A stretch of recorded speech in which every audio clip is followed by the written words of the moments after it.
के विधायकों से चर्चा कीजिएगा, बात कीजिएगा, भले वो भारतीय जनता पार्टी के हों, जनता दल यूनाइटेड के हों, मांझी जी की, उपेंद्र जी की पार्टी की, मेहनत करने की जरूरत नहीं है। तो उस दिन से मेरे पतन की शुरुआत फिर से हो जाती। उस दिन ना सिर्फ अपने सांसदों से बल्कि पार्टी के हर एक नेता कार्यकर्ता से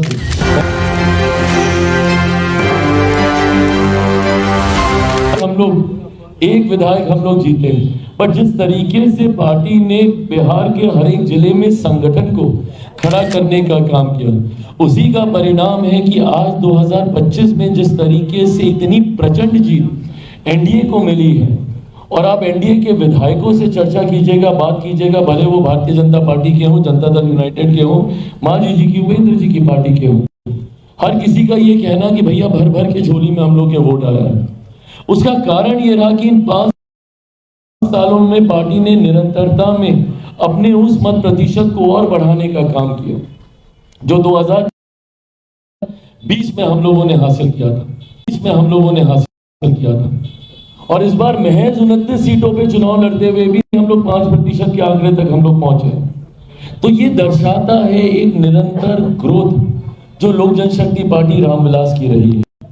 और इस निरंतरता को बरकरार रखने के लक्ष्य के साथ कई बार होता क्या है, और इस बात को मैंने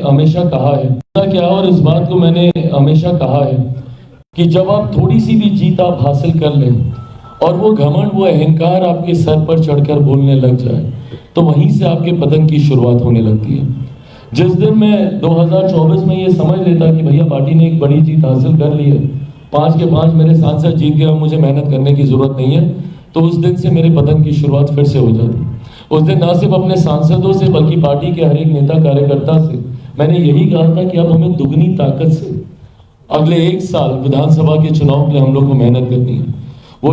वो नव संकल्प यात्रा हो या विभिन्न माध्यमों से हम लोगों ने जितने कार्यक्रम बिहार के अलग अलग जिलों में आयोजित किए, इसी लक्ष्य, इसी उद्देश्य के साथ की निरंतरता में जनता के साथ जुड़े रहना जरूरी है, उनकी आवाज बनना जरूरी है।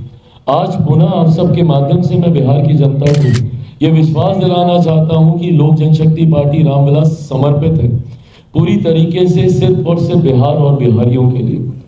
आज पार्टी को ये जीत हासिल हुई है, बट उसके बावजूद कल पार्टी की हुई बैठक में पुनः ये संकल्प लिया गया कि इसके बाद पार्टी अब दुगनी नहीं संभवतः चौगुनी ताकत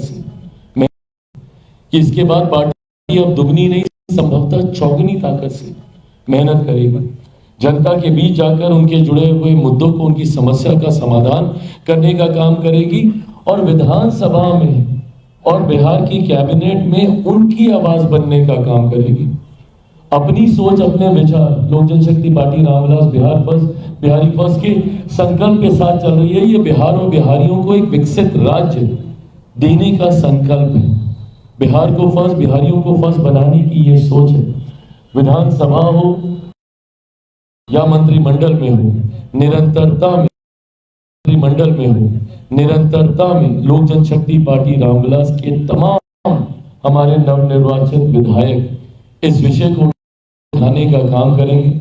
मंत्रिमंडल में हमारे मंत्रीगण के साथी इन विषयों को उठाने का काम करेंगे और जनता के साथ लगातार ये संवाद बना रहे, इस बात के लिए मेरी पार्टी का हर एक कार्यकर्ता, हर एक नेता संकल्पित है।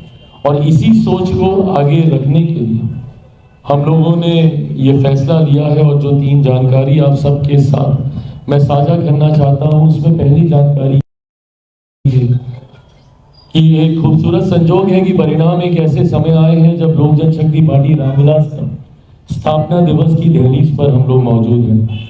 28 नवंबर को मेरे नेता आदरणीय रामविलास पासवान जी ने सन 2000 में लोक जनशक्ति पार्टी रामविलास की स्थापना करने का काम किया था और आगामी 28 तारीख को एक मिली नई जीत के साथ भव्य तरीके से पटना में इस कार्यक्रम का आयोजन किया जाएगा। 28 नवंबर को पटना में कहां पर कितने बजे ये कार्यक्रम होगा, ये आने वाले दिनों में पार्टी के प्रदेश नेतृत्व द्वारा ये जानकारी साझा की जाएगी। अशरफ अंसारी जी, राजू तिवारी जी के द्वारा ये तमाम जानकारी आप सबके साथ साझा की जाएगी। आगामी 28 तारीख को भव्य तरीके से पार्टी का स्थापना दिवस, जहां पर एक बार फिर से मेरे नेता, मेरे पिता आदरणीय रामविलास पासवान जी के विचारों को आगे लेकर चलने के संकल्प को दोहराते हुए मेरी पार्टी का हर एक विधायक आगामी दिनों में हम लोग की क्या रणनीति रूपरेखा होगी उस पर हम लोग चर्चा करने का हम लोग काम करेंगे। जैसा मैंने कहा कि जनता के साथ निरंतरता में जुड़े रहना जरूरी है। कोई भी मेरा पार्टी का नेता कार्यकर्ता बंद कमरे में एसी चलाकर बैठे और चर्चाएं करे, ये मुझे स्वीकार नहीं। And I would want to lead by giving examples. मैं खुद उदाहरण स्थापित करने पे मैंने विश्वास किया है और मैंने पार्टी के नेता कार्यकर्ताओं को हमेशा बस इतनी आग्रह की है कि जितनी मेहनत मैं कर रहा हूँ बस उतनी करिए, ना मुझसे 1 मिनट ज़्यादा करने की ज़रूरत है, पर मुझसे 1 मिनट कम कीजिएगा तो मुझे ज़रूर एतराज़ होगा। ऐसे में आगामी नववर्ष की शुरुआत में ही, जनवरी से ही, क्योंकि दिसंबर में फिर पार्लियामेंट चलेगा और उसके बाद बड़े दिनों की छुट्टियां होती हैं, तो हर कोई स्वाभाविक है अपने घर परिवार के साथ वो समय बिताता है। बट जनवरी में दही चूड़ा के तुरंत बाद, जैसे ही खरमास समाप्त होगा, उसके तुरंत बाद से लोक जनशक्ति पार्टी रामविलास पुनः बिहार भर की यात्रा में हम लोग निकलने का काम करेंगे। बिहार की जनता को सबसे पहले तो धन्यवाद देते हुए, जिस तरीके से प्रचंड जीत बिहार की जनता ने एनडीए के प्रत्याशियों को देने का काम किया है, तो ये यात्रा दही चूड़ा के तुरंत बाद हम लोग शुरू करेंगे। और जहां पर एक बार फिर से जनता से संवाद साध कर आने वाले 5 सालों में अब इसको एकदम माइक्रो लेवल पर लेकर जाया जाएगा कि उनके इलाकों की छोटी छोटी समस्या, बिहार फर्स्ट, बिहारी फर्स्ट में जरूर हम लोगों ने बड़ी चर्चाएं की, बट छोटी छोटी समस्या, पुल पुलिया की हो, नली नाले की हो, सड़क बनाने की हो, जो विधायकों के माध्यम से, प्रशासन की मदद से, तत्काल प्रभाव से जिसको हम लोग सुनिश्चित करा सकते हैं। ऑफकोर्स बड़े एजेंडा सरकार के रहे हैं, जिसका जिक्र हम लोगों ने संकल्प पत्र में किया है, और उस संकल्प पत्र में लोक जनशक्ति पार्टी रामविलास के बिहारी फर्स्ट का भी जिक्र है। उसमें कई एजेंडा हम लोग के जोड़े गए, तो यकीनन वो बड़े विषय आने वाले 5 साल में तो जरूर धरातल पर उतरेंगे ही। 1 करोड़ रोजगार देने की हम लोगों ने बात की है, बिहार के हर एक जिले में उद्योग खोलने की हम लोगों ने बात की है, तो उन पे तो जरूर काम करेंगे।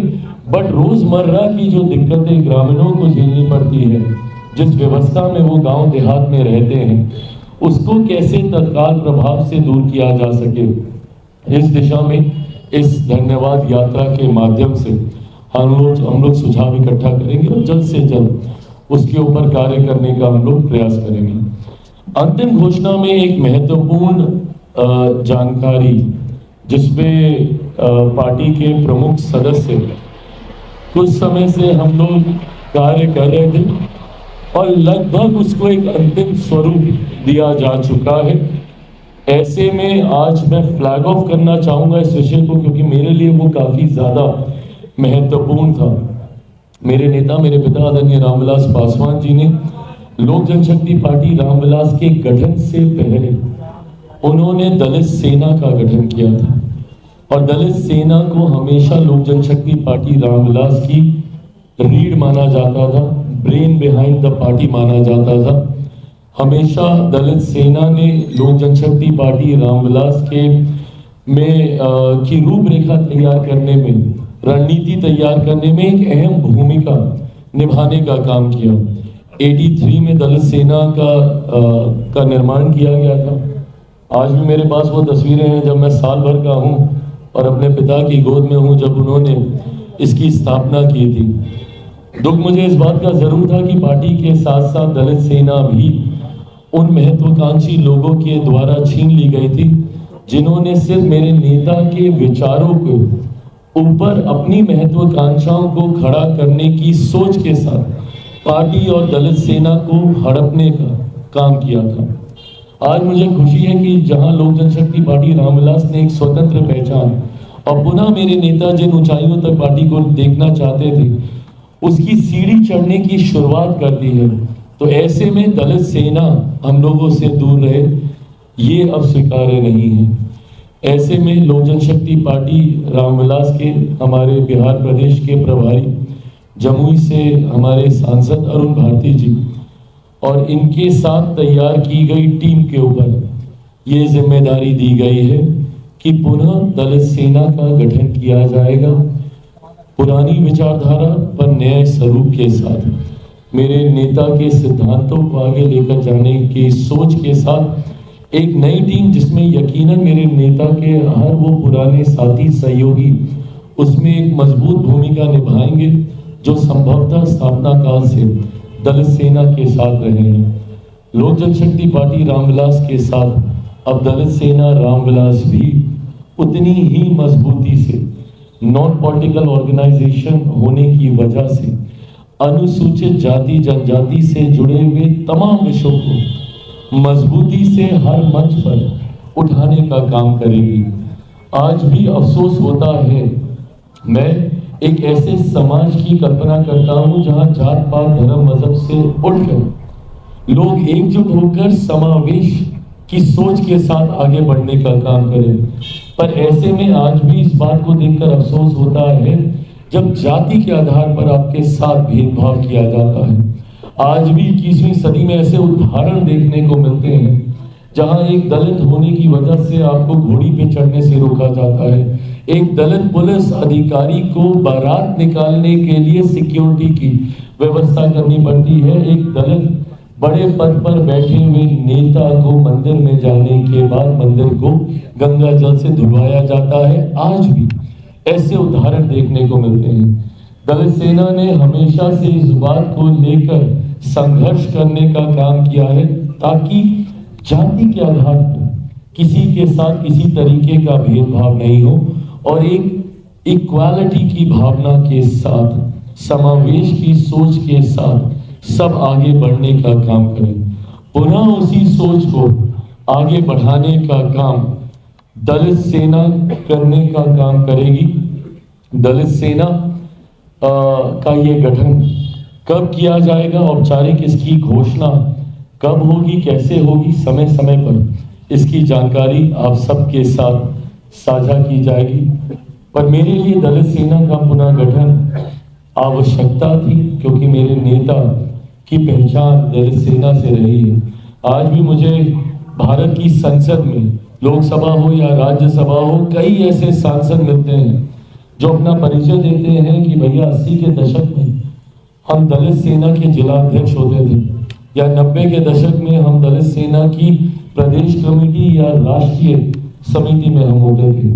और आज मुझे खुशी इस बात की भी है कि एक समय पर दलित सेना के प्रदेश अध्यक्ष की जिम्मेदारी जिस व्यक्ति ने निभाई, आज वो लोक जनशक्ति पार्टी रामविलास की तरफ से बिहार मंत्रिमंडल में लोक जनशक्ति पार्टी के मंत्री के तौर पर वो प्रतिनिधित्व कर रहे हैं। मैं संजय पासवान जी का मैं जिक्र कर रहा हूँ। इनके पास दलित सेना के प्रदेश अध्यक्ष की जिम्मेदारी लंबे समय तक रही है।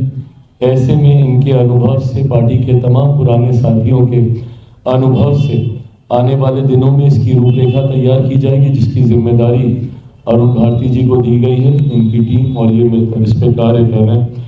अंत में साथियों, मैं एक बार फिर मेरे पार्टी के हर एक कार्यकर्ता, हमारा हर एक बूथ एजेंट, हमारे हर एक पंचायत अध्यक्ष, हमारे हर एक प्रखंड अध्यक्ष, हमारे हर एक जिला अध्यक्ष, मेरी पार्टी के प्रदेश के तमाम सचिव, महासचिव, तमाम उपाध्यक्ष, मेरी पार्टी के विभिन्न प्रकोष्ठों के तमाम प्रदेश अध्यक्ष और उनकी पूरी प्रदेश समिति, जिला समिति, प्रखंड और पंचायत समिति, मैं इन सब का विशेष तौर पर धन्यवाद करूंगा जिस तरीके से इन्होंने निस्वार्थ होकर दिन रात एक कर पार्टी को आगे बढ़ाने का काम किया। मैं मानता हूं कि मैं जितना समावेश अपने पार्टी के तमाम मेहनती कार्यकर्ताओं का संभवतः चुनावी रण क्षेत्र में करना चाहता था, मैं नहीं कर पाया। गठबंधन राजनीति में आपकी सीमाएं होती हैं और पार्टी का राष्ट्रीय अध्यक्ष होने के नाते मैं अपने आप को उस पिता की भूमिका में देखता हूं जो अपने हर बच्चे को के लिए अपना सर्वोच्च न्यौछावर करने की सोच रखता है। पर कई बार सीमाओं की वजह से कुछ बच्चों के लिए वो कार्य कर पाते हैं, बट कुछ बच्चे उस भावना से अछूते रह जाते हैं। ऐसे में मैं अपने तमाम उन साथियों को भी विश्वास दिलाना चाहता हूं कि लोक जनशक्ति पार्टी रामविलास हर एक उस नेता कार्यकर्ता के समर्पण का सम्मान करती है जिन्होंने निस्वार्थ होकर, उनको चुनाव लड़ने का मौका मिला नहीं मिला, पार्टी ने उनके साथ चुनाव के समय साथ कितना दिया नहीं दे पाए, उसके बावजूद वो अपने कर्तव्य पथ पर ईमानदार और निष्ठापूर्वक वो अपना समर्पण देते रहे। पार्टी इस बात का सम्मान करती है और आने वाले दिनों में आप देखिएगा विभिन्न व्यवस्थाओं के माध्यम से हर उस पार्टी के नेता कार्यकर्ता का समावेश किया जाएगा जिन्होंने ईमानदार तरीके से पार्टी के लिए समर्पण भाव दिखाते हुए कार्य करने का प्रयास किया।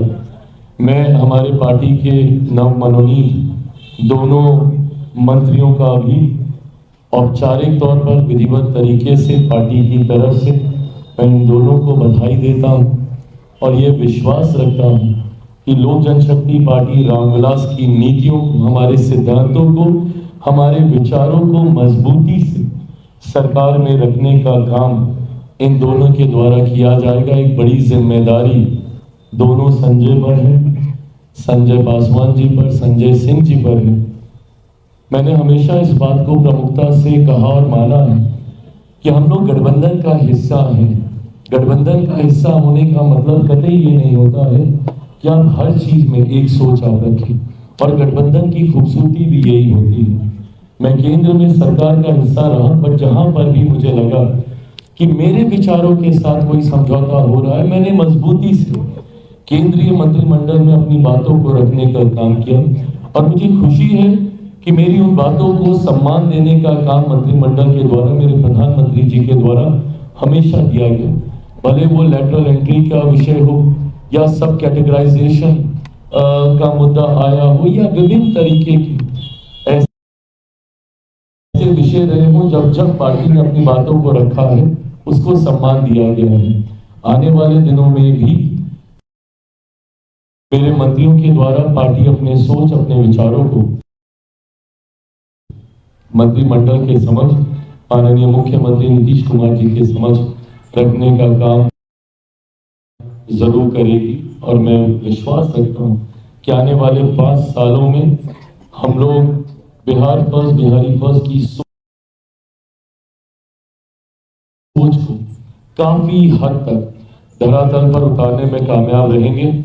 अब इसके बाद जब आप लोग मुझसे मिलिएगा तो मेरे पास कहने के लिए ये नहीं होगा कि लोक जनशक्ति पार्टी रामविलास सरकार का समर्थन कर रही है। अब हम लोग समर्थन ही नहीं, अब हम लोग बिहार सरकार का हिस्सा है।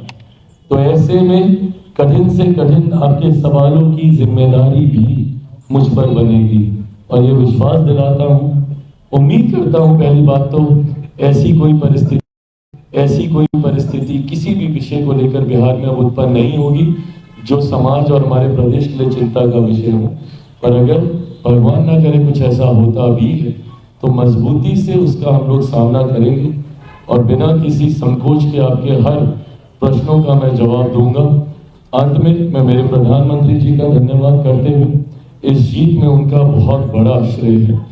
मुख्यमंत्री नीतीश कुमार जी को एक बार फिर से औपचारिक तौर पर कल शपथ लेने के बाद मैं आज अपनी तरफ से, अपनी पार्टी की तरफ से 10वीं बार एक इतिहास मुख्यमंत्री जी के द्वारा रचा गया है। 10वीं बार उन्होंने मुख्यमंत्री पद की शपथ ली। औपचारिक तौर पर मैं उनका धन्यवाद करता हूं। कल मंच पर आए तमाम राष्ट्रीय नेता, तमाम केंद्रीय मंत्री और विभिन्न राज्यों के तमाम मुख्यमंत्री जिन्होंने अपनी अपनी अपनी अपनी भूमिका निभाई। कई बार हम लोग को पता भी नहीं होता था, बट एक मुख्यमंत्री एक कार्यकर्ता की भूमिका में संभवतः किसी विधानसभा, किसी जिले में वो अपना उत्तरदायित्व निभा रहे होते थे। मुझे लगता है इन सबके योगदान से ही इतनी बड़ी जीत हम लोग हासिल कर पाए। मैं मांझी जी उपेंद्र कुशवाहा जी को भी बधाई देता हूं। कल उनके भी एक मंत्रिमंडल में शामिल हुए हैं। और अंत में मेरे नेता, मेरे पिता आदरणीय रामविलास पासवान जी को याद करते हुए आज वो जहां गए भी होंगे बहुत खुश होंगे, गर्व महसूस कर रहे होंगे अपने पार्टी के नेता कार्यकर्ताओं पर। उनके आशीर्वाद से ही हम लोग यहाँ पहुंचे हैं, तो उनको नमन करते हुए अब अगर और कोई आप लोगों के प्रश्न हो। चिराग जी, पहला सवाल, फर्स्ट बिहारी का कंसेप्ट आप लाए थे और ये लाए थे कि बिहार को डेवलप कर